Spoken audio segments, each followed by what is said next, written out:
Sanju vets Geetha ಸಿನಿಮಾದ ಗಗನವೇ ಬಾಗಿ. So ಒಂದ್ಸಲ ಏನಾಯ್ತು, ನಾನು ರೇಡಿಯೋದಲ್ಲಿ ಕೆಲಸ ಮಾಡ್ತಿದ್ದಂಥ ಟೈಮಲ್ಲಿ ಪ್ಯಾನ್ ಇಂಡಿಯಾ ವಿಡಿಯೋ ಕಾನ್ಫರೆನ್ಸ್ ಅಲ್ಲಿ ಎಲ್ಲ ಕನೆಕ್ಟ್ ಆಗಿದ್ರು. ಅದು ಆನ್ಯುವಲ್ ಡೇನೋ ಏನೋ ಆಗಿತ್ತು, ಆನಿವರ್ಸರಿ. ಸರಿ, ನಮ್ಮ ಅವತ್ತಿನ ಬಾಸ್ ಬಂದು ಹಿ ಸೆಡ್, ಸೌಜನ್ಯ ಎಲ್ಲ ಫುಲ್ ಮುಗಿದ್ಮೇಲೆ ನಾನು ಟೀಮ್ಗೆ ಹೇಳ್ಬಿಟ್ಟಿದ್ದೀನಿ, ಅಂದ್ರೆ ಆಲ್ ಇಂಡಿಯಾ ಎಲ್ಲ ಒಂದು 28-30 ಸ್ಟೇಷನ್ ಕನೆಕ್ಟ್ ಆಗಿದೆ. ಸೌಜನ್ಯ ತುಂಬಾ ಚೆನ್ನಾಗಿ ಹಾಡ್ತಾಳೆ, ಅವಳು ಹಾಡಬೇಕು ಅಂತ ಹೇಳ್ಬಿಟ್ಟಿದ್ದೀನಿ. ಸೊ ನೀನು ಯಾವ ಹಾಡು ಹಾಡ್ತೀಯ ನೋಡು. ಅಯ್ಯೋ, ನೀವು ಹಿಂಗೆ ಹೇಳ್ಬಿಟ್ರೆ ಪ್ರೋಗ್ರಾಮ್ ಸ್ಟಾರ್ಟ್ ಆಗೋಗಿದೆ ಇವಾಗ, ನಾನು ಇವಾಗ ಪ್ರಿಪೇರ್ ಆಗೋದು ಬಿಡ್ವಾ, ನಿನ್ನ ಫೇವ್ರೇಟ್ ಹಾಡು ಯಾವುದಾದ್ರು ಒಂದು ಹಾಡು. ಸರಿ ಆಯಿತು. ಸರಿ, ಪ್ರೋಗ್ರಾಮ್ ಕೊನೆಯಲ್ಲಿ ಅವ್ರು ಅನೌನ್ಸ್ ಮಾಡಿದ್ರು, ಹಿಂಗೆ ಸೌಜನ್ಯ ಹಾಡ್ತಾಳೆ ಇವಾಗ, ಎಲ್ಲರೂ ಇದು ಮಾಡಬೇಕು. ಓಕೆ ಆಯಿತು, ಸ್ಟಾರ್ಟ್ ಮಾಡಿದೆ. ಗಗನವೇ ಬಾಗಿ ಫುಲ್ ಹಾಡಿದೆ ಸರ್. ಫುಲ್ ಹಾಡಿದ್ಮೇಲೆ ಹೇಳ್ತಾರೆ, ಆ 28 ಸ್ಟೇಷನು ಡಿಸ್ಕನೆಕ್ಟ್ ಆಗೋಗಿದೆ. ನಾನು ಒಬ್ಳೇ ನಿಂತ್ಕೊಂಡು ಸುಮ್ಮನೆ ನನ್ನ ಸಾಂಗ್ ಚೂಸ್ ಮಾಡಿದ್ರೆ ಅದು ಖುಷಿ ನನಗೆ. ನಾನು ಫುಲ್ ಹಾಡಿ ನಾನು ಕ್ಲಾಪ್ಸ್ ಎಕ್ಸ್ಪೆಕ್ಟ್ ಮಾಡ್ತಾ ಇದ್ದೀನಿ, ಯಾರು ಮಾಡ್ತಿಲ್ಲ. ಆಮೇಲೆ ಹಿಂದೆಯಿಂದ ನಕ್ಕೊಂಡು ಅವ್ರಿಗೆ ಅಂದ್ರೆ ತುಂಬಾ ಪ್ರ್ಯಾಂಕ್ಸ್ ಮಾಡೋರು ಅವರು. ಅವತ್ತಿಂದ ನಾನು ಎಲ್ಲರೂ ನಾನು ನಡ್ಕೊಂಡು ಹೋಗ್ತಾರೆ, ಗಗನವೇ ಬಾಗಿ ಅಂತ. So such a beautiful song. Instant ಆಗಿ ಹಾಡಬೇಕು ಅಂದ ತಕ್ಷಣ ಅವತ್ತಿನ ದಿನ ಐ ಚೋಸ್ ದಿಸ್ ಸಾಂಗ್. ಈ ಹಾಡಿನ ಹಿಂದಿನ ಕಥೆ ನೋಡಿ, ಎಲ್ಲೋ ಒಂದು ಕಡೆ ಲೊಕೇಶನ್ ಹೆಲ್ಪ್ ಮಾಡತ್ತೆ ಹಾಡಿಗೆ ಅನ್ನೋ ಇದರಲ್ಲಿ ಇದು ನಮ್ಮ ದಿ ಕ್ಲಬ್ ಮೈಸೂರು ರೋಡು ಇದೇ ಇದರಲ್ಲಿ ಸಿಗುತ್ತೆ. ಅಲ್ಲಿ ದಿ ಕ್ಲಬ್ ಅಂತ ಒಂದು ಇದೆ, ಗೊತ್ತಲ್ವಾ? ಅಲ್ಲಿ ಕಂಪೋಸಿಂಗ್ ನಡೀತಾ ಇತ್ತು. ಜಾಸ್ತಿ ಗಿಫ್ಟ್ ಅವ್ರು ಇದ್ದರು, ಮೇಲ್ಗಡೆ ರೂಮ್ ಇತ್ತು, ಅಲ್ಲಿ ಟ್ಯೂನ್ ಕೊಟ್ಟರು. ಆಮೇಲೆ ನಾನು ನಾಗಶೇಖರ್ ಬಂದು ಕೆಳಗಡೆ ಕೂತ್ಕೊಂಡು ಅಲ್ಲಿ ಪೂಲ್ ಇದೆ, ಗೊತ್ತಲ್ವಾ? ಕೆಳಗಡೆ ಪೂಲ್ ಸೈಡ್ ಕೂತ್ಕೊಂಡಿದ್ವಿ ನಾವು. ಪೂಲ್ ಸೈಡ್ ಕೂತ್ಕೊಂಬಂದಾಗ ಇಲ್ಲಿ ನಾಗಶೇಖರ್ ಅವರು ಹೇಳ್ತಾ ಇರೋದು ಅಂದರೆ ಎಕ್ಸ್ಪ್ಲೇನ್ ಮಾಡೋದು ತುಂಬ ಚೆನ್ನಾಗಿ ಮಾಡ್ತಾರೆ ಅವರು. ಸಿಚುವೇಶನ್ನ ಕೆಲವು ಡೈರೆಕ್ಟರ್ಗಳು ತುಂಬ ಚೆನ್ನಾಗಿ ಹೇಳ್ತಾರೆ, ಅಂದರೆ ನಮ್ಮ ಮನಸ್ಸೊಳಗೆ ಇಳಿಸ್ಬಿಡ್ತಾರೆ ಅದನ್ನು. ಅವರು ಹೇಳೋದು ಏನಂದರೆ, ಈ ಹುಡುಗಿ ಈ ಹಂತದಲ್ಲಿ ತುಂಬ ಡಿಪ್ರೆಸ್ಡ್ ಪೊಸಿಷನಲ್ಲಿದ್ದಾರೆ ಅವರು, ಬದುಕೇ ಬೇಡ ಅನ್ನೋ ಥರ ಸಿಚುವೇಶನ್ನು. ಆವಾಗ ಒಂದು ರಾಜ್ಕುಮಾರ್ನಂತ ಹುಡುಗ ಬರ್ತಾನೆ. ಆ್ಯಕ್ಚುಲಿ ಅಂದರೆ ಅವಳು ಡ್ರೀಮ್ ಮಾಡಿದ್ದಕ್ಕಿಂತನೂ ಜಾಸ್ತಿ ಗುಣಗಳಿರುವಂಥ ಒಂದು ಹುಡುಗ ಬಂದ್ಬಿಟ್ಟು ಅವಳು ಕೈ ಹಿಡಿತಾನೆ, ಅಂದರೆ ಲವ್ ಪ್ರಪೋಸ್ ಮಾಡ್ತಾನೆ. ಅಂದರೆ ಈ ಟೈಮಲ್ಲಿ ಅವಳು ಅದನ್ನು ಎಕ್ಸ್ಪೆಕ್ಟ್ ಮಾಡಿಲ್ಲ, ಅಂದರೆ ಈ ಥರದ್ದೇನೋ ಆಗತ್ತೆ ಅಂತ. ತುಂಬ ಕೆಟ್ಟ ಸ್ಟೇಜಲ್ಲಿದೆ ಅವಳ ಬದುಕು. ಆವಾಗ ಈ ಥರದ್ದೊಂದು ಏನಾಗುತ್ತೆ, ಯೂಶ್ವಲಿ ಪ್ರಕೃತಿಲಿ ಚಿಕ್ಕದು ದೊಡ್ಡದ ಕಡೆ ಹೋಗಬೇಕು, ರೂಲ್ ಆಫ್ ನೇಚರ್ ಅಲ್ವಾ? ನದಿ ಹೋಗಿ ಸಮುದ್ರ ಸೇರೋದು, ಭೂಮಿ ಗಗನ ಕಡಿಯಾಳಾಗಿರ್ಬೇಕು, ಗಗನ ಭೂಮಿಗಲ್ಲ. ಬಟ್ ಇಲ್ಲಿ ಇವ್ರು ಹೇಳ್ದಂಗೆ ನಂಗೆ ಅನಿಸ್ತು, ಉಲ್ಟಾ ಪ್ಲೇ ಮಾಡಬೇಕು ಹಂಗಂದರೆ ಅಂತ. ದೊಡ್ಡದೇ ಚಿಕ್ಕದ್ರ ಹತ್ರ ಬರಬೇಕು ಇಲ್ಲಿ ಅಂತ. ನನ್ನ ಗಂಡು ಹೆಣ್ಣು ಅನ್ನೋ ಥರ ದೊಡ್ಡ ಚಿಕ್ಕದು ಹೇಳ್ತಿಲ್ಲ, ಬಟ್ ಆ ಸಿಚುವೇಶನ್ಗೆ ಇಲ್ಲ, ನನ್ನ ಲೈಫ್ ಮುಗೀತು ಅನ್ನೋ ಟೈಮಿಗೆ ಯಾರೊಬ್ಬರು ಬರ್ತಾರಲ್ಲ, ಅದು ಆವಾಗ ನಾವು ಗಗನವೇ ಅದನ್ನು ಭೂಮಿಯ ಆಕಾಶ ಕೇಳೋದಲ್ಲ, ಆಕಾಶನೇ ಭೂಮಿನ ಕೇಳೋದು. ಕಡಲು ಕರೆದಂತೆ ನದಿ ಕಡಲು ನೋಡ್ಕೊಂಡು ಹೋಗೋದಲ್ಲ, ಕಡಲೇ ನದಿನ ಕರೆಯೋದು ಬಾ ಅಂತ ಈ ಥರ ಫಿಕ್ಸ್ ಮಾಡಿಕೊಂಡು ಅದು ಹೆಂಗೆ ಫಸ್ಟ್ ಲೈನ್ ನಮ್ಗೆ ಬಂತು ಅಂದರೆ, ಅಲ್ಲಿ ಸ್ವಿಮ್ಮಿಂಗ್ ಪೂಲು, ಕೊಳ ತುಂಬ ಫ್ರೆಶ್ ನೀರಿತ್ತು, ಹಂಗೆ ಆಕಾಶ ಕಾಣಿಸ್ತಾ ಇತ್ತು, ಅದರಲ್ಲಿ ಮೋಡ, ಬ್ಲೂ ಸ್ಕೈ ಅದ್ರಲ್ಲಿ ಕಾಣಿಸ್ತಾ ಇತ್ತು. ಎಲ್ಲೋ ಒಂದು ಕಡೆ ನಾನು ಬರ್ದಿನ ಏನು, ಗಗನವೇ ಬಾಗಿ ಭೂವಿಯನ್ನು ಸೇರಿದ ಹಾಗೆ ಇತ್ತು. ಅಂದರೆ ಎರಡು ಒಟ್ಟಾದಂಗಿತ್ತು. ನೀವು ನೋಡ್ಬಿಟ್ರೆ ಆ ನೀರಷ್ಟು ಆಕಾಶ ಕಾಣಿಸ್ತಾ ಇತ್ತು, ಪಕ್ಕದಲ್ಲಿ ಭೂಮಿ ಇದ್ದಂಗಿತ್ತು. ಸೊ ಅದು ಪ್ರೇರೇಪಣೆ ನಮಗೆ, ಒಂದು ಸ್ಫೂರ್ತಿ ಆಯಿತು ಆ ಫಸ್ಟ್ ಲೈನ್ ಬರೋಕ್ಕೆ. ಅಲ್ಲಿಂದ ನಾವು ಶುರು ಮಾಡ್ಕೊಂಡು ಮುಂದುವದ್ವಿ. ಸೊ ಆ ಸ್ವಿಮ್ಮಿಂಗ್ ಪೂಲ್ ಸ್ಫೂರ್ತಿ, ಅದು ದಿ ಕ್ಲಬ್ಬಿನ ಸ್ವಿಮ್ಮಿಂಗ್ ಪೂಲ್. ಲವ್ಲಿ. ಅಂಡ್ ಇದೇ ಸಿನಿಮಾದ ಮತ್ತೊಂದು ಹಾಡು, ಇದನ್ನ ಬರೀ ಪ್ಯಾಥೋ ಸಾಂಗ್ ಅಂತ ಕರೆಯೋದಕ್ಕಾಗದೇ ಇಲ್ಲ, ಸಚ್ ಅ ಮೀನಿಂಗ್ಫುಲ್ ಸಾಂಗ್, ಒಮ್ಮೆ ಬಾರೋ. ಸೊ ಕೆಲವೊಂದು ಹಾಡುಗಳು ನನಗೆ ನನ್ನ ರೇಡಿಯೋ ಡೇಸ್ನ ನೆನಪು ಮಾಡಿಸುತ್ತೆ. ಯಾಕಂದ್ರೆ ಹೊರಗಡೆ ವೆದರ್ ಹೇಗಿತ್ತು ಅದಕ್ಕೆ ತಕ್ಕ ಹಾಗೆ ಹಾಡುಗಳನ್ನ ಪ್ಲೇ ಮಾಡೋದು, ಅಥವಾ ಪ್ರೀವಿಯಸ್ ಕಾಲರ್ ಯಾರಾಗಿರ್ತಾರೋ ಅವ್ರು ಏನೋ ಒಂದು ನರೇಟ್ ಮಾಡಿರ್ತಾರೆ, ಅದಕ್ಕೆ ತಕ್ಕ ಹಾಗೆ ಆ ಹಾಡನ್ನ ಪ್ಲೇ ಮಾಡೋದು. ಈ ಹಾಡನ್ನ ಎಷ್ಟು ಸಲ ಪ್ಲೇ ಮಾಡಿದ್ದೀನಿ ಲೆಕ್ಕನೇ ಇಲ್ಲ ಸರ್. ಅದು ಹೇಗಾಯಿತು ಅಂತ ಕೇಳ್ತೀರಲ್ಲ, ಅದು ಎಗೇನ್ ಪ್ರಕೃತಿನೇ ನಮಗೆ ಅದೆಲ್ಲ ಇದಾಗಿದೆ. ಅಂದರೆ ಅದು ಆ ದಿನಗಳಲ್ಲಿ ನಾನು ನಾಗಶೇಖರರು ಎಲ್ಲೆಲ್ಲೋ ಕೂತ್ಕೊಂಡು ಹಾಡು ಬರೀತೀವಿ ನಮಗೆ ಗೊತ್ತಿಲ್ಲ. ಒಂದು ಕಾಫಿ ಡೇ, ಮಾರುತಿ ಮಂದಿರ ಕಾಫಿ ಡೇ, ವಿಜಯನಗರ ಮಾರುತಿ ಮಂದಿರ ಕಾಫಿ ಡೇ, ಯೂನಿವರ್ಸಿಟಿ ಒಳಗಡೆ, ಚಂದ್ರಾಲಯ ಒಟ್ಟ ಪೊಲೀಸ್ ಸ್ಟೇಷನ್ ಪಕ್ಕ ಒಂದು ರೋಡ್ ಇದೆ, ಸ್ವಲ್ಪ ಜನ ಕಮ್ಮಿಯಲ್ಲಿ, ಆ ರೋಡಲ್ಲಿ ಕಾರ್ ಹಾಕ್ಕೊಂಡು, ಅಥವಾ ಯೂನಿವರ್ಸಿಟಿ ಆ ವಿಜಯನಗರ ಬೆಲ್ಟು ಫುಲ್ಲು ಎಲ್ಲೆಲ್ಲಿ ಕೂತ್ಕೊಂಡು ಬರ್ತೀವಿ, ಕಾರ ನಿಲ್ಲಿಸ್ಕೊಳ್ಳೋದು ಏನೋ ಬರೆಯೋದು ಮತ್ತು ಸ್ವಲ್ಪ ಬೋರ್ ಆದಕ್ಕಲೇ ಲೊಕೇಶನ್ ಚೇಂಜ್ ಯೂನಿವರ್ಸಿಟಿಲಿ ಗಲ್ಲಿಲಿ ಕೂತ್ಕೊಂಡಿದ್ದೀವಿ ನಾವು. ಓಕೆ. ಅಲ್ಲಿನ ಪಾನಿಪುರಿ, ಅಲ್ಲಿನ ಅದೇನೋ ಮಾವಿನಕಾಯ್ದು ಮಾಡ್ಕೊಡ್ತಾರೆ, ಅದು ಇದು ಎಲ್ಲ ಕಡೆ ಬರ್ತಿದ್ವಿ.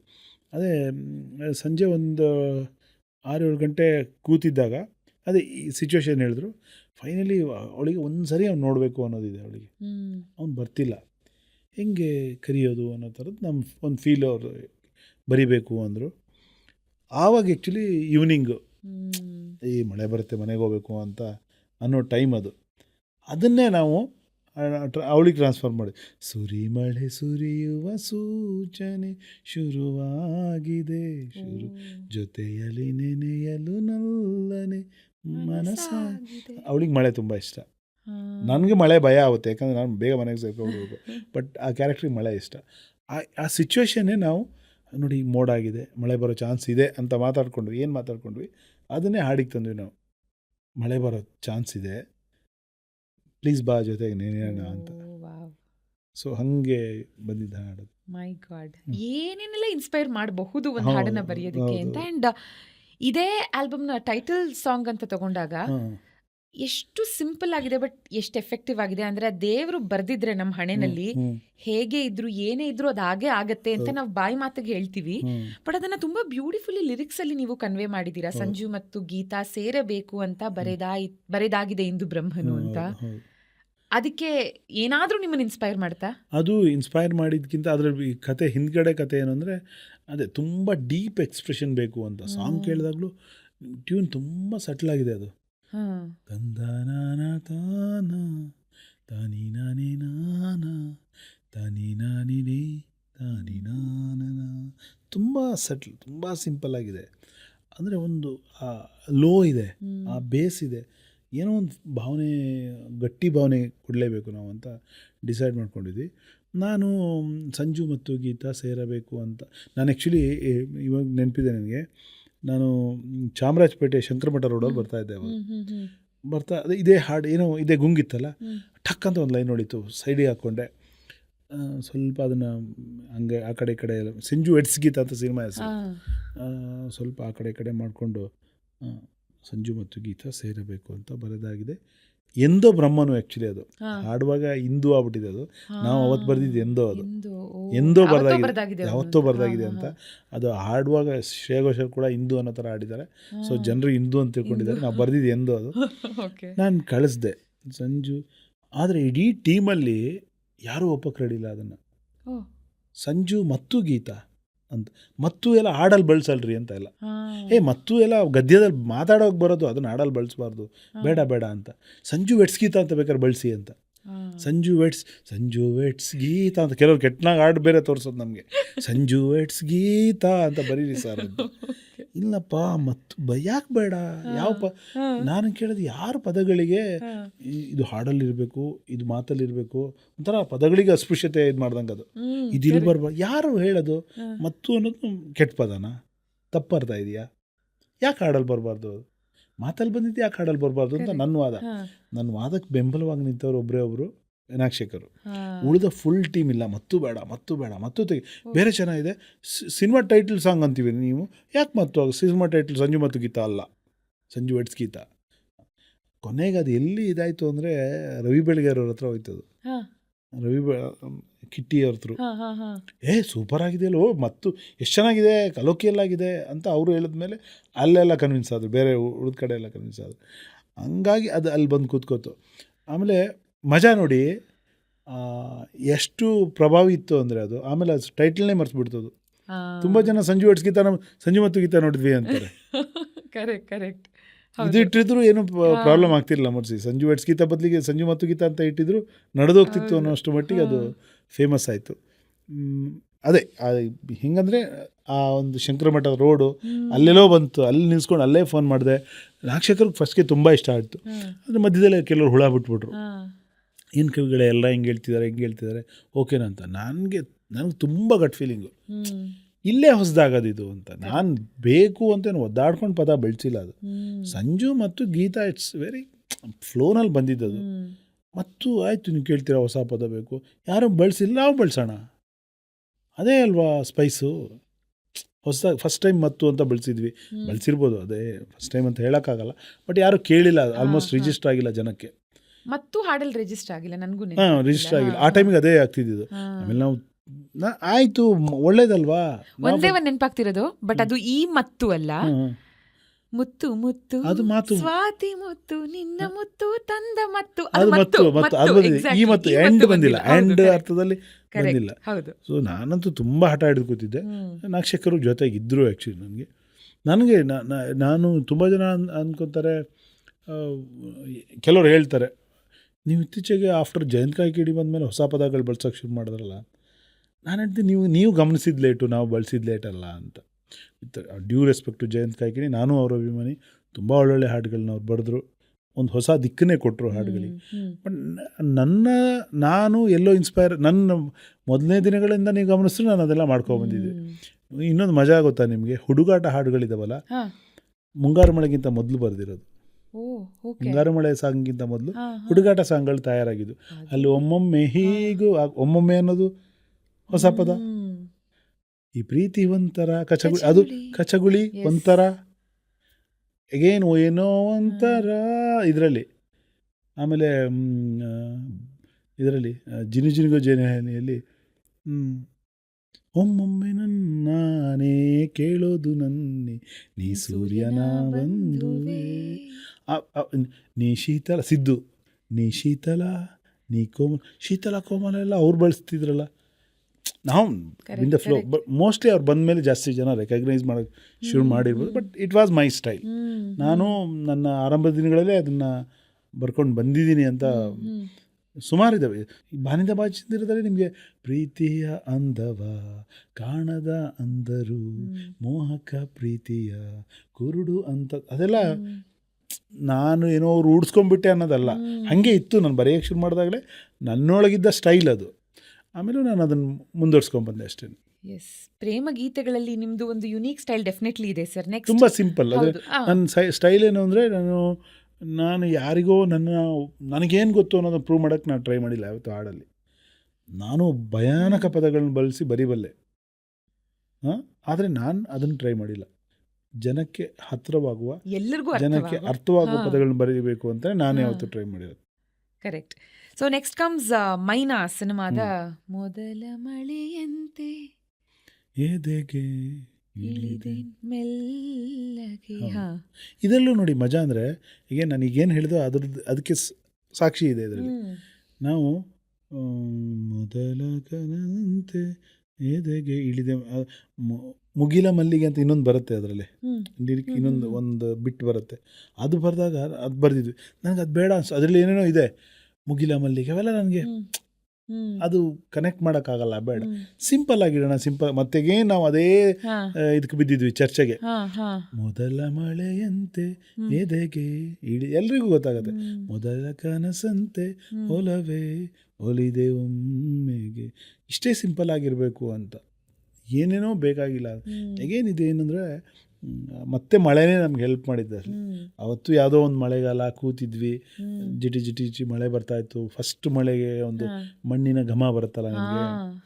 ಈಗ ನಿಮಗೆ ಮಳೆ, ಮೊದಲ ಮಳೆಗಳು ಮಾತ್ರ ಭೂಮಿ ಒಳಗೆ ಜಾಸ್ತಿ ಇಳಿಯೋದು ಫೀಲ್ ಆಗೋದು, ಆಗಲೇ ಮಣ್ಣಿನ ಘಮ ಮೇಲೆ ಬರೋದು. ಯಾಕೆ ಆಮೇಲೆ ಮಣ್ಣಿನ ಘಮ ಬರಲ್ಲ ಅಂದರೆ, ಒಂದು ಸರಿ ಭೂಮಿ ನೆಂದ ಮೇಲೆ ಆ ಇಳಿಯೋದು ನಿಮಗೆ ಹೊಸ ಫೀಲ್ ಕೊಡಲ್ಲ. ಅದು ಈ ಮೊದಲ ಅನುಭವಗಳು ಬದುಕಿನಲ್ಲೂ ಅಷ್ಟೇ, ಅದು ಕೊಡೋ ಫೀಲ್ ಬೇರೆ. ನೀವು ಮೊದಲ ಮಳೆ ಕೊಡೋಷ್ಟು ಖುಷಿ ಆಮೇಲೆ ಮಳೆ ಕೊಡಲ್ಲ. ಆಮೇಲೆ ಕಿರಿಕಿರಿ ಆಗಿ ಶುರು ಆಗ್ಬೋದು ಬೇಕಾದ್ರೆ ಅಲ್ವಾ, ಎಲ್ಲೂ ಹೋಗಕ್ಕೆ ಬಿಡ್ತಾ ಇಲ್ಲ, ಇದು ಏನು ಹಿಡ್ಕೊಂಡು ಹೊಡಿಯತ್ತೆ ಮಳೆ ಅಂತ ಹೇಳ್ತೀವಿ ನಾವಲ್ಲ. ಅದನ್ನೇ ನಾವು ಫೀಲ್ ಮಾಡಿದ್ವಿ. ಫಸ್ಟ್ ಎಲ್ಲ ಮೊದಲುಗಳು ಹೆಂಗಿರ್ತವೆ ಅನ್ನೋದು ಇಟ್ಕೊಂಡು ಶುರು ಮಾಡಿದ್ವಿ. ಅದು ಏನು ನಮ್ಮ ಎಲ್ಲೋ ಒಂದು ಕಡೆ ಅವ್ರ ಸಿನಿಮಾದಲ್ಲೂ ಮಳೆ ಜಾಸ್ತಿ ಇರುತ್ತೆ. ನಾಕ್ಷಕರಿಗೂ ಮಳೆ ತುಂಬ ಇಷ್ಟ, ಮಳೆ ಬರ್ಸ್ತಾನೆ ಇರ್ತಾರೆ ಅವರು. ಜನವರಿಲೂ ಮಳೆ ಬರೆಸ್ತಾರೆ, ಡಿಸೆಂಬರಲ್ಲೂ ಮಳೆ ಬರೆಸ್ತಾರೆ. ಸೊ ಹಾಗಾಗಿ ನೋಡಿ, ಒಂದು ಪರಿಸರ ಇಂಪ್ಯಾಕ್ಟ್ ಆಗುತ್ತೆ, ಪಕ್ಕದಲ್ಲಿ ಯಾರ ಜೊತೆ ಕೂತಿದ್ದೀವಿ ಅನ್ನೋದು ಇಂಪ್ಯಾಕ್ಟ್ ಆಗುತ್ತೆ. ಅಂದರೆ ಅವರ ಅಭಿರುಚಿನೂ, ನಾನು ಒಂದು ಸಿನಿಮಾ ಅಂದರೆ ಒಂದು ನಿರ್ದೇಶಕರ ಮಾಧ್ಯಮ, ಅವನು ಯಾರೇ ಆಗಿರಲಿ ನಾವು ಅವನಿಗೆ ಎಲ್ಲ ಸಪೋರ್ಟಿಂಗ್ ಆಗಿ ವರ್ಕ್ ಮಾಡ್ತಿರ್ತೀವಿ. ಅವನದೇನೋ ಒಂದು ಕೃತಿ, ಅದಕ್ಕೆ ಎಲ್ಲರೂ, ಒಬ್ಬ ಕ್ಯಾಮ್ರಾಮನ್ ಆಗಿರ್ಬೋದು, ಒಬ್ಬ ಮ್ಯೂಸಿಕ್ ಡೈರೆಕ್ಟರ್ ಆಗಿರ್ಬೋದು, ಒಬ್ಬ ಎಡಿಟರ್ ಆಗಿರ್ಬೋದು, ಒಬ್ಬ ರೈಟರ್ ಆಗಿರ್ಬೋದು. ಸೊ ಅವನ ಕನಸನ್ನು ನಾವು ಕಟ್ಕೊಡ್ತಾ ಇದ್ದೀವಿ. ಅಂದರೆ ಅದಕ್ಕೊಂದೊಂದು ಇಟ್ಟಿಗೆ ಇಡ್ತೀವಿ ನಾವು, ಪೂರ್ತಿ ನಮ್ದಲ್ಲ. ಅದು ಎಲ್ಲಿ ಇಡಬೇಕು, ಯಾವ ಇಟ್ಟಿಗೆ ಎಲ್ಲಿ ಇಡಬೇಕು ಅನ್ನೋದೆಲ್ಲ ಅವ್ರ ಡಿಸೈನಿಂಗ್ ಅದು. ಸೊ ಹಂಗಾಗಿ ಅವರ ಅಭಿರುಚಿನೂ ಅದೇ ಮಳೆ, ನಮ್ಮ ಅಭಿರುಚಿನೂ ಮಳೆ. ಹಾಗಾಗಿ ಜಾಸ್ತಿ ಮಳೆ ಜೊತೆ ಆಟ ಆಡಿದ್ವಿ ನಾವು ಆ ಸಿನಿಮಾದಲ್ಲಿ. ಪ್ರೇಮಗೀತೆಗಳ ಮಧ್ಯೆ ಮತ್ತೊಂದು ಎನರ್ಜೆಟಿಕ್ ಸಾಂಗ್ ದಟ್ ಇಸ್ ಮಾಣಿಕ್ಯ ಸಿನಿಮಾದ ಮಾಮು ಮಾಮು ಮಾಮು ಸೈಲೆಂಟ್ ಮಾಮು ರೇ. ಅದು ಅಗೈನ್ ಸುದೀಪ್ ಅವರಿಗೆ ಒಂದು ಮಾಸ್ ಸಾಂಗ್ ಅದು ಆ್ಯಕ್ಚುಲಿ ಬರಿಬೇಕಾಗಿದ್ದು. ಹೇಗೆ ಅಂತ ಯೋಚನೆ ಮಾಡಿದಾಗ ಏನೋ ಒಂದು ಸುಮ್ಮನೆ ಬರ್ಕೊಂಡು ಹೋಗೋಕ್ಕಿಂತ ಏನೋ ಒಂದು ಸ್ಪೈಸ್ ಬೇಕಲ್ಲ ಅಂತ ಯೋಚನೆ ಮಾಡಿದಾಗ ಸುದೀಪ್ ಅವ್ರ ಕ್ಯಾರೆಕ್ಟರ್ಗಳು ಇಟ್ಕೊಂಡೇ ಶುರು ಮಾಡಿದ್ವಿ. ಅವ್ರು ಮಾಡಿದ್ದು ಸಿನಿಮಾಗಳು ಬಚ್ಚನ್ನೇ ಕಳೆದೋದ, ಬಿಗ್ ಬಾಸೇ ಮರುಳಾದ, ಅದರ ಗೋಲಿ ಹೌದು ಸ್ವಾಮಿ ಬಳಸ್ಕೊಂಡ್ವಿ. ಆಮೇಲೆ ತೆಲುಗಲ್ಲಿ ಹೋಗಿ ಈಗ ನೋಡ್ಕೊಂಬಂದೆ ಈಗ, ಆ ಥರ ಒಂದು ಸುಮ್ಮನೆ ಏನೋ ಬರೆದು ಬಿಡೋಕ್ಕಿಂತ ಬರಿಬೋದು, ಏನೂ ಬರಿಬೋದು ಅದಕ್ಕೆ. ಬಟ್ ಏನೋ ಒಂದು ವಿಚಾರ ಇಟ್ಕೊಳ್ಳೋದು, ಒಂದು ಕಾನ್ಸೆಪ್ಟ್ ಇಟ್ಕೊಂಡು ಬರೆಯೋದು ನನಗೆ ಯಾವತ್ತೂ ಇಷ್ಟವಾದದ್ದು. ಹಾಗೆ ಕೂತ್ಕೊಂಡು ಒಂದು ಸುದೀಪ್ ಅವ್ರದ್ದು ಒಂದಷ್ಟು ಸಿನಿಮಾ ಇನ್ನೂ ಇದ್ದಾವೆ ಎಲ್ಲ. ಅವರ ಸಿನಿಮಾಗಳು ಸುಮಾರು ಸಿನಿಮಾಗಳ ಇದು ಬಂದಿದೆ. ಅದು ಆ ಥರದ್ದೊಂದು ಅವ್ರ ಅಭಿಮಾನಿಗಳಿಗೆ ಖುಷಿ ಆಗೋ ಥರದ್ದೊಂದು ಕೆಲಸ ಮಾಡೋಣ ಇದರಲ್ಲಿ. ಈಗ ನೋಡಿ ನನ್ನನ್ನು ಹೌದು ತುಂಬ ಇದು ಏನು ಪ್ರೇಮಗೀತೆಗಳ ಜೊತೆ ಗುರುತಿಸ್ತಾರೆ. ನನಗದೇನು ಬೇಜಾರು, ಖುಷಿನೇ, ಅದು ಖುಷಿ ವಿಚಾರನೇ. ಬಟ್ ಅಷ್ಟೇ ಮಾಸಗಳು ದೊಡ್ಡ ದೊಡ್ಡ ಮಾಸಗಳು ಬಂದಿದೆ ಅವನು. ಫಾರ್ ಎಕ್ಸಾಂಪಲ್ ನೋಡಿ, ನಿಮಗೆ ಇವತ್ತು ರಮ್ಯಾ ನಮ್ಮ ಇಂಡಸ್ಟ್ರಿ ಅತ್ಯಂತ ದೊಡ್ಡ ನಂಬರ್ 1 ಇವಾಗಲೂ. ಅವ್ರು ಸಿನಿಮಾ ಬಿಟ್ಟು ಒಂದು 10 ವರ್ಷ ಆಯ್ತೇನೋ, still she is the number 1. ಅವರು ಅಂದಾಗ ಅವ್ರಿಗೊಂದು ನಿಕ್ ನೇಮ್ ಸಾಂಗ್ ಯಾವ್ದು ಹೇಳಿ? ಪದ್ಮಾವತಿ, ರಾಗಿಣಿ, ತುಪ್ಪ, ಆ ಥರ ಗುಂಟೂರು ಯಾವ ಡಾನ್ಸ್ ಶೋ ನೋಡಿ ಅದು ಬರುತ್ತೆ. ಆಮೇಲೆ ರಾಕ್ಯೋ ಬಾಡಿ ಬಾಬಾ ಆ ಥರ ಒಂದಷ್ಟು ದೊಡ್ಡ ಮಾಸ್ ಸಾಂಗ್ಗಳು ಇದಾವೆ. ಈಗ ಓನೆ ಆಗಿರ್ಬೋದು, ಜಯ ಜಯ ಜಾಕೆಟ್, ಜಯಂಗಂಡ ರಾಕೆಟ್. ಸೊ ಎಲ್ಲ ಥರದ್ದು ಬರದೆ. ಬಟ್ ಒಂದು ಕಡೆ ಬ್ರ್ಯಾಂಡ್ ಮಾಡ್ತಾರೆ ಜನ ಅಥವಾ ಸಿನಿಮಾ ರಂಗ, ತಪ್ಪಲ್ಲ ಅದು. ಇಲ್ಲ ಒಂದು ಕಡೆ ಜಾಸ್ತಿ ಲವ್ ಸಾಂಗ್ಗಳಲ್ಲೇ ನಾವು ಕಾಣಿಸ್ಕೊಂಡ್ವಿ. ನಿಮ್ಗೆ ಯಾವ್ದು ಜಾಸ್ತಿ ಮಜಾ ಕೊಡುತ್ತೆ ಸರ್, ಕಿಕ್ ಕೊಡುತ್ತೆ? ನಿಜವಾಗ್ಲೂ ಲವ್ ಸಾಂಗ್ ಬರೆಯೋದೇ ಮಜಾ. ಅಂದರೆ ಒಳ್ಳೊಳ್ಳೆ ಭಾವನೆಗಳು ಬರೆದಾಗ ತುಂಬ ಖುಷಿ ಆಗುತ್ತೆ. ಆದರೆ ಈ ಥರ ಎಲ್ಲೋ ಒಂದು ಆ ಥರ ಹಿಂಗೆ ಬರ್ದ ಅಯ್ಯೋ ಹೌದಾ ಆ ಥರದ್ದು ಫೀಲ್ ಕೊಡುತ್ತಲ್ಲ ಆ ಲೈನ್ಗಳು, ಅದ್ರ ಮಜಾ ಬೇರೆ. ಅಂಡ್ ನೀವು ಬರೆಯುವಂಥ ಹಾಡುಗಳು ತುಂಬಾ ಸುಂದರವಾಗಿ ಚಿತ್ರೀಕರಣ ಆದಾಗ ಅದು ಕೊಡೋ ಖುಷಿ ಇನ್ನೂ ದುಪ್ಪಟ್ಟಾಗತ್ತಲ್ವಾ? ಆ ಥರದ್ ಒಂದು ಹಾಡು ಚಕ್ರವ್ಯೂಹ ಸಿನಿಮಾದ ಮಾಂಟಾಜ್ ಸಾಂಗ್, ನಿಂತಲಿ ನಿಲ್ಲಾರೆ, ಎಷ್ಟು ಚೆನ್ನಾಗಿ ಪಿಕ್ಚರೈಸ್ ಮಾಡಿದ್ದಾರೆ. ಹಾಡು ಅಷ್ಟೇ ಚೆನ್ನಾಗಿದೆ. ಆ ಹಾಡಿನ ಬಗ್ಗೆ ಚಕ್ರವ್ಯೂಹ ಸಿನಿಮಾ ಮ್ಯೂಸಿಕ್ ಡೈರೆಕ್ಟರ್ ಬಂದು ತಮ್ಮನ್ನ ಅವ್ರಿಗೊಂದು ಸ್ಟೈಲ್ ಇದೆ, ನಿಮ್ಗೆ ಗೊತ್ತಾ? ತುಂಬ ರಿದಮಲ್ಲೇ ಅವರು ಮೆಲೋಡಿನ ಟ್ಯೂನ್ ಮಾಡೋದು, ವೆರಿ ರಿದಮಿಕ್ ಮೆಲೋಡೀಸ್ ಹೌದು. ನಾವೇನಂದರೆ ಒಬ್ಬ ಒಳ್ಳೆ ಲಿರಿಕ್ ರೈಟ್ರು ಯಾವತ್ತೂ ಆ ಟ್ಯೂನ್ನ ಕಾಂಪ್ಲಿಮೆಂಟ್ ಮಾಡಬೇಕು. ಅವರು ಒಂದು ಟ್ಯೂನ್ ಕೊಟ್ಟಿರ್ತಾರೆ, ಅದು ಕಾಂಪ್ಲಿಮೆಂಟ್ ಮಾಡಿದಾಗಲೇ ಅದ್ರ ಬ್ಯೂಟಿನ ನಾವು ಜನರಿಗೆ ತಲುಪಿಸೋಕ್ಕಾಗೋದು.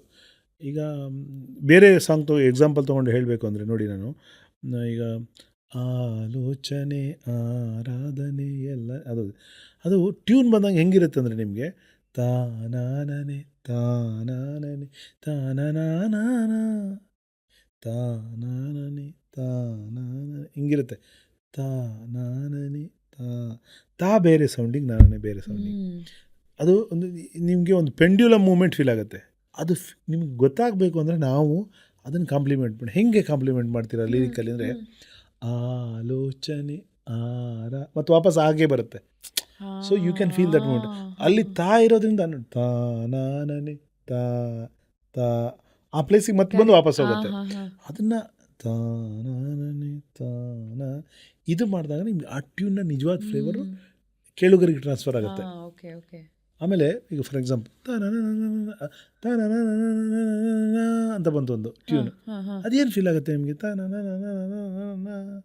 ಅಲೆ ಅಲೆ ಅಲೆ ಅಲೆ ಎಲ್ಲೋ ಒಂದು ಅದೇ. ಈಗ ಒಂದು ಒಳ್ಳೆ ಟ್ಯೂನ್, ನಾನು ಯಾವಾಗಲೂ ಹೇಳ್ತಾ ಇರ್ತೀನಿ, ಒಬ್ಬ ಒಳ್ಳೆ ಮ್ಯೂಸಿಕ್ ಡೈರೆಕ್ಟರ್ ಒಂದು ಟ್ಯೂನ್ ಕಂಪೋಸ್ ಮಾಡಿದ ಅಂದರೆ ಅದೇ ಏನೋ ಹೇಳ್ತಾ ಇರುತ್ತೆ. ಆ್ಯಕ್ಚುಲಿ ಅದರಲ್ಲಿ ಪದ ಇಲ್ಲದೆ ಇರ್ಬೋದು, but it will be saying something. ಅದನ್ನು ಕೇಳೋ ಕಿವಿ ಯಾರಿಗಿರುತ್ತೋ ಅವನಿಗೆ made for each other lyrics ಸಿಗುತ್ತೆ. ಫಾರ್ ಎಕ್ಸಾಂಪಲ್ ನಮ್ಮ ಸಾಂಗ್ ಬಿಟ್ಬಿಟ್ಟು ಹೊರಗಡೆ ನೋಡಿ, ನಗುವ ನಯನ ಟ್ಯೂನ್ ಹೆಂಗಿರುತ್ತೆ? ತನನ ನನ ನನ ನಾನ, ಅದು ವಾಯ್ಸೇ ಬರ್ತಿಲ್ಲ ಹೊರಗಡೆ, ಒಂದು ಪಿಸು ಮಾತಿಗೆ ಟ್ಯೂನ್ ಮಾಡಿದ್ದಾರೆ ಅವರು, ಮೌನಕ್ಕೆ ಟ್ಯೂನ್ ಮಾಡಿರೋದು. ಅದು ಲಿರಿಕ್ ರೈಟರ್ ಹಿಡಿದಿದ್ದಾರೆ. ಯಾರೋ ಆರ್ ಎನ್ ಜಯಗೋಪಾಲ್ ಅಂತ ಗ್ರೇಟ್ ಲಿರಿಕ್ ರೈಟರು ಅದನ್ನು ಹಿಡಿತಾರೆ ಅವರು. ಅದನ್ನೇ ಲಿರಿಕ್ ಮಾಡ್ತಾರೆ ನೋಡಿ ಅವರು. ನಗುವ ನಯನ ಮಧುರ ಮೌನ ಮಿಡಿವ ಹೃದಯ ಹಿರೆ ಮಾತಿ. ಅಲ್ಲಿ ಮಾತು ಬೇಡ, ಅದು ಮೌನಕ್ಕಾಗಿರೋ ಟ್ಯೂನು. ನೀವಲ್ಲೇನೋ ಹೋಗೋಣ ಬಾ, ಅಲ್ಲೋಗೋಣ ಬಾ, ಸ್ವಿಟ್ಜರ್ಲ್ಯಾಂಡ್ ಹೋಗೋಣ ಬಾ, ಡ್ಯಾನ್ಸ್ ಮಾಡೋಣ ಅಂತ ಬರೆದ್ರೆ ಹೋಯ್ತು. ಆ ಟ್ಯೂನಿನ ಫ್ಲೇವರ್ ನಿಮಗೆ ಟ್ರಾನ್ಸ್ಫರ್ ಮಾಡೋಕ್ಕಾಗಲ್ಲ ನಿಮಗೆ.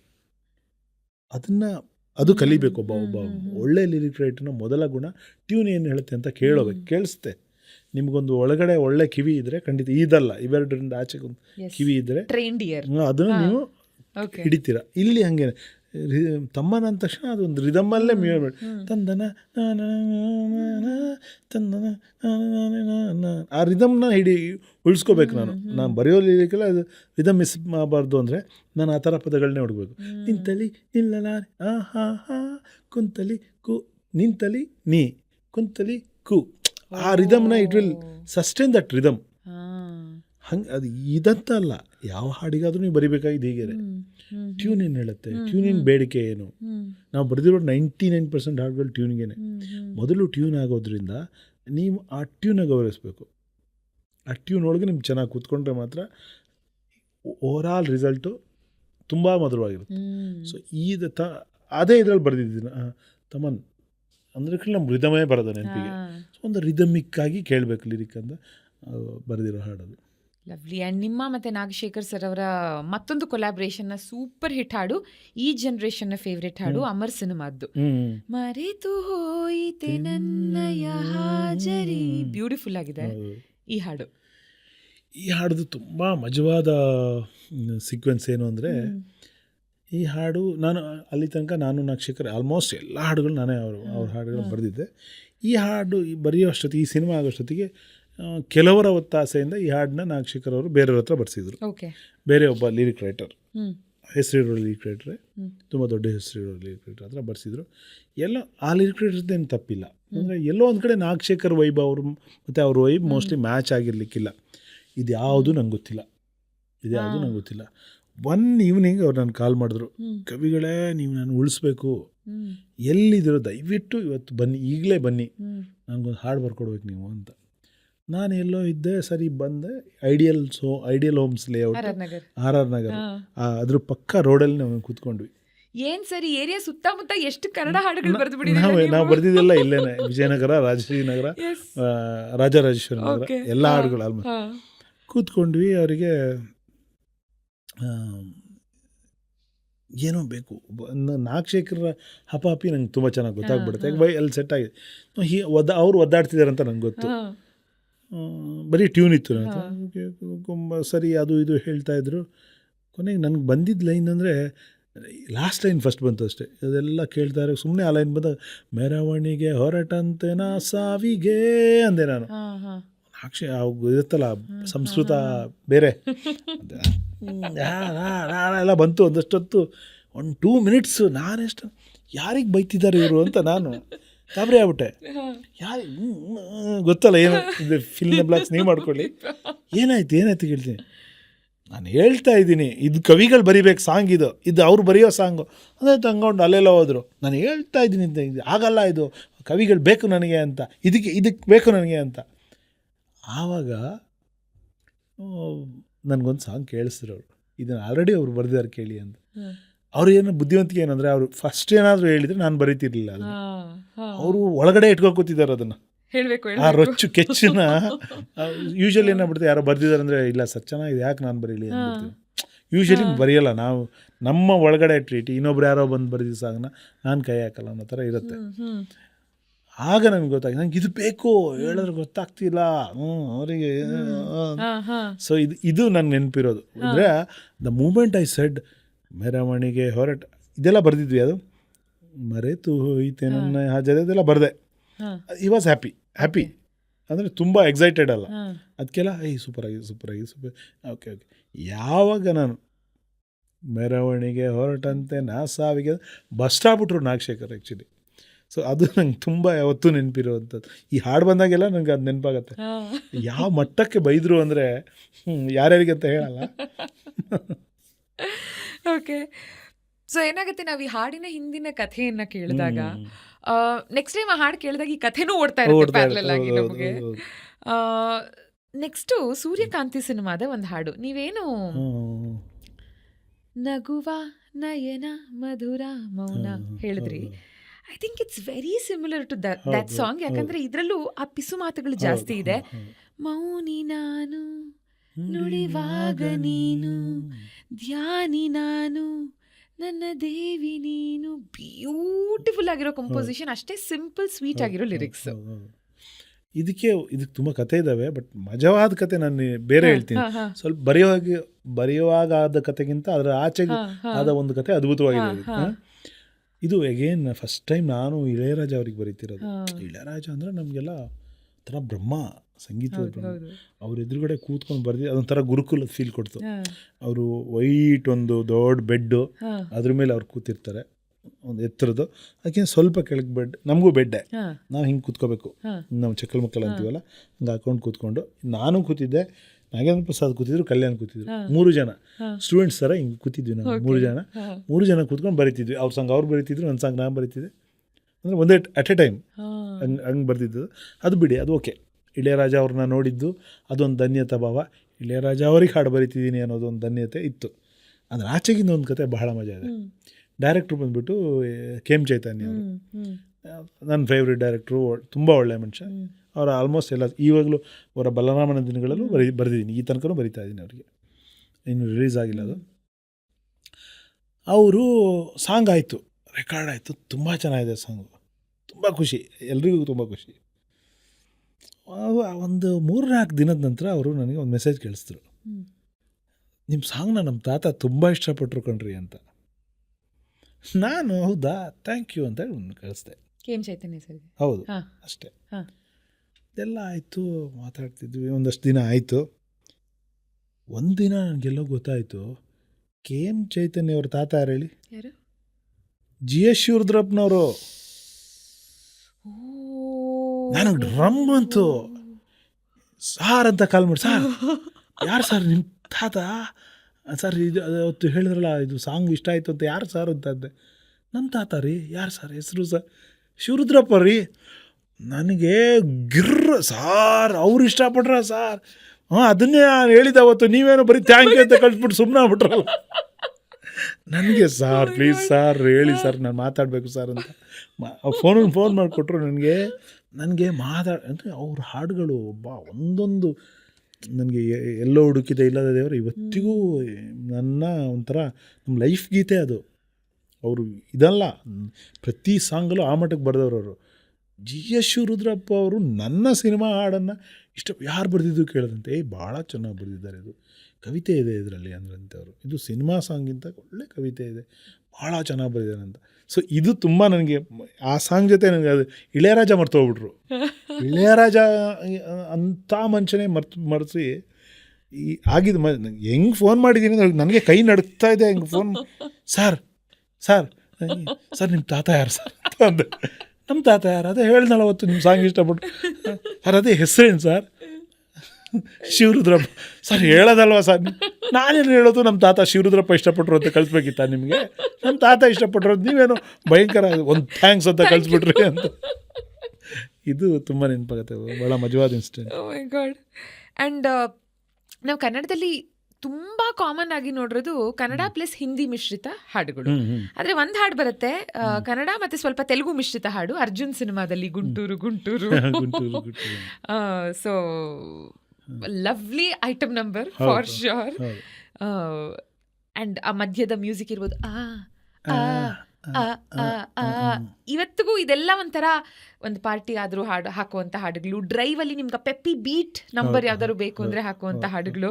ಸೊ ಇದಕ್ಕೆ ಹೇಗೆ ಈ ಸಾಲುಗಳು ಹುಟ್ಕೊಳ್ತು ಅಂತ ಏನಾದರೂ ಇಂಟ್ರೆಸ್ಟಿಂಗ್ ಕಥೆ? ಇದೇ ಈಗೇನು ಬರೆಯುವಾಗ ಇಲ್ಲಿ ಸ್ಪೈಸಿ, ಸಾಕಷ್ಟು ಸ್ಪೈಸಿ ಆಗಿರಬೇಕು, ಹಾಡು ಹಾಟ್ ಆಗಿರಬೇಕು, ಹಾಟ್ ಸಾಂಗ್ ಹಂಗೆಲ್ಲ ಡಿಸ್ಕಷನ್ ಮಾಡ್ಕೊಂಡ್ವಿ. ನಾನು ಇವರು ಹರಿ ಸರ್, ಆ್ಯಕ್ಚುಲಿ ಹರಿಕೃಷ್ಣ ಅವರು, ಹಂಗೆ ಏನು ಸೌಂಡಿಂಗ್ ಅದು ಟಂಟಾರ ಟಂಟಾರ ಆ ಥರ ಇತ್ತು, ಟಂಟಾರ ಟಂಟ. ಅದು ಆವಾಗ ಖಾರ ಅಂದ್ರೇನು, ಸ್ಪೈಸಿ ಅಂದ್ರೇನು, ಸ್ಪೈಸಿಗೆ ಯಾವ್ದು ಫೇಮಸ್ಸು? ಒಂದೇ ಬ್ಯಾಡ್ಗಿ ಅನ್ಬೇಕು, ಇಲ್ಲ ಅಂದರೆ ಗುಂಟೂರು ಖಾರ ಆಗಿರಬೇಕು. ಅಂದರೆ ಬ್ಯಾಡ್ಗಿ ನಮ್ಗಲ್ಲಿ ಕೂರಲ್ಲ, ಗುಂಟೂರು ಸಖತ್ತಾಗಿ ಸೌಂಡಿಂಗ್ ಇದೆ.